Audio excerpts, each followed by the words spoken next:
कौन होगा भारत का अगला उपराष्ट्रपति?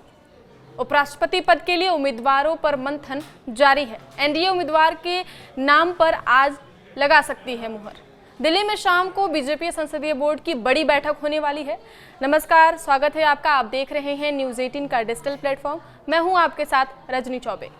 उपराष्ट्रपति जगदीप धनखड़ की अचानक इस्तीफे के बाद खाली हुए पद के लिए होने वाले चुनाव को लेकर भारतीय जनता पार्टी ने अपनी तैयारियां तेज कर दी है। अगले महीने 9 सितंबर को होने वाले उपराष्ट्रपति चुनाव के लिए पार्टी अपने उम्मीदवार को तय करने की प्रक्रिया में जुट गई है।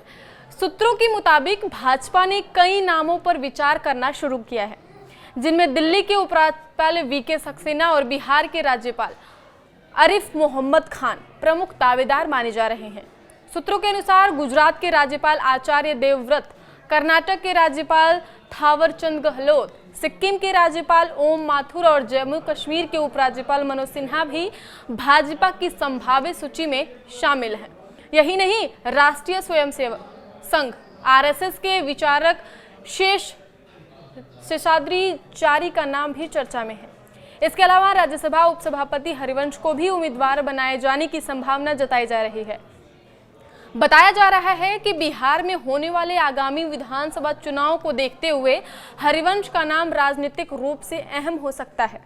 हालांकि भाजपा के कई नेता पहले ही संकेत दे चुके हैं कि अगला उपराष्ट्रपति उनकी पार्टी का होगा और वह आरएसएस की विचारधारा से गहराई से जुड़ा हुआ चेहरा होगा। पीएम और शीर्ष नेतृत्व से मुलाकातें। पिछले एक महीने में कई राज्यपाल और उपराज्यपाल प्रधानमंत्री नरेंद्र मोदी, गृह मंत्री अमित शाह और रक्षा मंत्री राजनाथ सिंह से मुलाकात कर चुके हैं। इन बैठकों को उम्मीदवारी की दिशा में अहम माना जा रहा है। भाजपा का संगठन अब इस प्रक्रिया को अंतिम रूप देने में जुटा हुआ है। सूत्रों का मानना है कि जल्द ही पार्टी शीर्ष नेताओं और सहयोगी दलों के साथ एक महा बैठक कर सकती है। इसे भाजपा एनडीए के शक्ति प्रदर्शन के रूप में भी देखा जा रहा है। गौरतलब है कि जगदीप धनखड़ ने 21 जुलाई को अचानक उपराष्ट्रपति पद से इस्तीफा देकर सभी को चौंका दिया था। उन्होंने इसकी वजह स्वास्थ्य कारण बताया, लेकिन राजनीतिक गलियारों में यह चर्चा तेज है कि उनके और केंद्र सरकार के बीच मतभेद गहराते नजर आ रहे थे। धनखड़ का कार्यकाल अगस्त 2027 तक चलना था, लेकिन उनके इस्तीफे से भाजपा को अब समय से पहले नया चेहरा तलाशना पड़ रहा है। संख्या बल के लिहाज से भाजपा एनडीए को इस चुनाव में कोई खास चुनौती नजर नहीं आ रही है और उपराष्ट्रपति का चुनाव लोकसभा और राज्यसभा दोनों सदनों के सांसदों द्वारा किया जाता है। इसमें राज्यसभा के नामित सदस्य भी मतदान करते हैं। एनडीए के पास इन दोनों सदनों में आरामदायक बहुमत है। यही कारण है कि पार्टी उम्मीदवार चयन की प्रक्रिया को रणनीतिक तरीके से आगे बढ़ा रही है और किसी भी तरह का संदेश देने में चूक नहीं करना चाहती।